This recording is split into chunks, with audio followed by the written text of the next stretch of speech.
रामविलास पासवान एक ऐसा नाम जिसने बिहार की दलित राजनीति को नई पहचान दी। देश के 6 प्रधानमंत्रियों की कैबिनेट में मंत्री रहे, गठबंधनों के चाणक्य और सत्ता के मौसम वैज्ञानिक कहे गए और हर सरकार में अपनी जगह बनाते रहे। लेकिन सवाल ये उठता है कि क्या रामविलास पासवान अपने समाज, अपनी जाति के लिए कोई नई पीढ़ी तैयार कर पाए? क्या उन्होंने अपने राजनीतिक साम्राज्य से बाहर किसी और को बड़ा बनने दिया? वो जात के नेता तो बन गए, लेकिन अपने जात के कितने लोगों को आगे बढ़ने दिया? उनके बेटे चिराग पासवान को भी देख लीजिए। चिराग पासवान ने राजनीति में कदम रखा तो उनका तरीका भी अपने पिता की तरह ही दिखा। लोगों ने कहा भी कि ये तो बाप की तरह नाम पर वोट बटोरेगा, लेकिन वक्त के साथ चिराग की सियासत भी बदली, मानो वो चाह रहे हों कि वो सिर्फ रामविलास पासवान का बेटा नहीं रहना चाहते। 2019 की लोकसभा चुनाव में एलजेपी ने ज़बरदस्त प्रदर्शन किया। फिर 2020 में विधानसभा चुनाव आया और चिराग ने वही किया जो रामविलास पासवान शायद नहीं कर पाते। उन्होंने अपने ही गठबंधन के साथी नीतीश कुमार के खिलाफ मोर्चा खोल दिया। मतलब वो खेल खेला जो शायद उनके पिता कभी नहीं खेल पाते। आदाब, मेरा नाम है तारिक और आप देख रहे हैं द हिंदी टॉप का खास कार्यक्रम चौथा स्तंभ। रामविलास पासवान की राजनीति गठबंधन की राजनीति थी। जो सरकार में ही हो उसके साथ खड़े हो जाना, ये उनकी रणनीति रही है। उन्होंने कभी किसी को नाराज नहीं किया, बस सत्ता में बने रहने का फॉर्मूला अपनाया। दूसरी ओर चिराग ने खुलेआम जदयू को चुनाव में हराने की बात की। रामविलास पासवान ने दलितों के अधिकार की लड़ाई लड़ी। उन्होंने दलितों, खासकर पासवान समाज के लिए राजनीति में बड़ा नाम कमाया। उन्हें दलितों की आवाज़ कहा गया, लेकिन अगर गौर से देखें तो उन्होंने अपनी जाति दुसाद यानी पासवान समुदाय से किसी नेताओं को तैयार नहीं किया। ये सवाल आज भी अधूरा है। अगर हम उनकी पूरी राजनीतिक सफ़र को देखें तो वो बस अपने परिवार तक ही सीमित रहे। उनके भाई रामचंद्र पासवान, पशुपति पारस, फिर बेटा चिराग, टिकट, पद और ताकत सब इन्हीं तक सीमित रही। लेकिन क्या उनके समाज से कोई और नाम उभरा जो खुद रामविलास पासवान ने खड़ा किया हो? शायद ही कोई याद आए। और ये सवाल तब और गहरा हो जाता है जब हम लालू यादव और नीतीश कुमार जैसे नेताओं से तुलना करते हैं। लालू यादव पर अक्सर आरोप लगता है कि वो अपने यादव समुदाय के लोगों को 20 से 25% टिकट देते हैं, मुसलमानों को भी 10% के आसपास टिकट देते हैं। उनकी पार्टी में बड़े बड़े यादव और मुस्लिम चेहरे नजर आते हैं। इसी तरह नीतीश कुमार ने भी अपने कुर्मी और कुशवाहा समुदाय के लोगों को आगे बढ़ाया। उपेंद्र कुशवाहा इसका बड़ा उदाहरण है, जिन्हें नीतीश ने केंद्र की राजनीति तक पहुंचाया। लेकिन रामविलास पासवान और चिराग पासवान के साथ ऐसा क्यों नहीं हुआ? क्या उनके समाज का कोई और बड़ा नेता नहीं बन पाया? क्या वजह थी कि जिस समाज के दम पर ये नेता राजनीति में ताकतवर बने, उसी समाज के बाकी लोग वहीं के वहीं रह गए? रामविलास पासवान ने दलित सेना बनाई, मंडल आयोग का समर्थन किया, लेकिन दलितों की अगली पीढ़ी में उन्होंने कितने नेताओं को मंच दिया?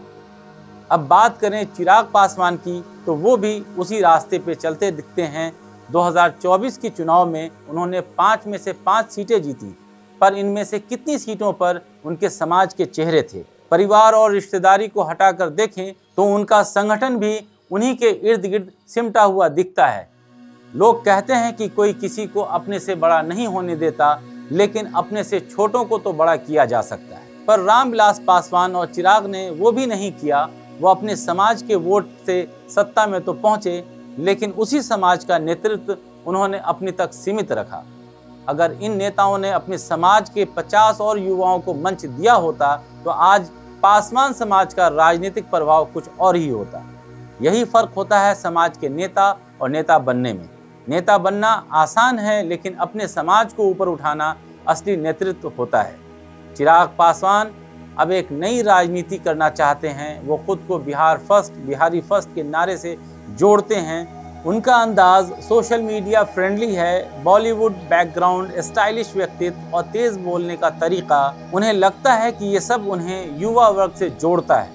लेकिन इतना काफ़ी नहीं है। सोशल मीडिया वाले बहुत नेता सोशल मीडिया पर आए और गए भी, ज़मीन पर वे औंधे मुंह गिर गए। चिराग को अगर नीतीश या लालू जैसे नेता को चुनौती देनी है तो उन्हें जाति से ऊपर उठकर पूरे बिहार को साथ लेना होगा। 2024 के लोकसभा चुनाव में चिराग पासवान की पार्टी को 5 सीटें मिली। इनमें सबसे अहम थी हाजीपुर सीट, जो रामविलास पासवान की परंपरागत सीट रही है। इस सीट पर चिराग ने 1,70,000 वोटों से जीत हासिल की। राजनीतिक जानकारों का मानना है कि चिराग अब सीएम पद के दावेदार बनना चाहते हैं। नीतीश कुमार की उम्र, स्वास्थ्य और राजनीतिक अस्थिरता का फायदा उठाकर वो खुद को मुख्यमंत्री चेहरे के रूप में स्थापित करना चाहते हैं। लेकिन क्या ये इतना आसान है? नीतीश कुमार अति पिछड़ा आयोग, बाल श्रमिक आयोग, खाद्य संरक्षण आयोग जैसे संस्थाओं का गठन कर रहे हैं। हर जाति, हर वर्ग को एक संदेश देने की कोशिश कर रहे हैं कि हम तुम्हारे लिए काम कर रहे हैं। बीजेपी अपने स्तर पर सवर्णों और ओबीसी को साध रही है। इस सियासी बिसात में चिराग पासवान को खुद को कैसे स्थापित करना है, ये सबसे बड़ा सवाल है। क्या वो पासवानों के नेता बनकर रहेंगे या सभी बिहार वासियों का चेहरा बनेंगे? अगर चिराग आगे जाकर मुख्यमंत्री बनना चाहते हैं तो इसके लिए उन्हें एक बड़ा बलिदान देना होगा। उन्हें अपने पिता की बनाई सीमाओं को तोड़ना होगा, जात की राजनीति और जातीय सीमाओं से बाहर निकलना होगा और सबसे ज़रूरी अपने जाति के दूसरे नेताओं को भी ऊपर उठाना होगा।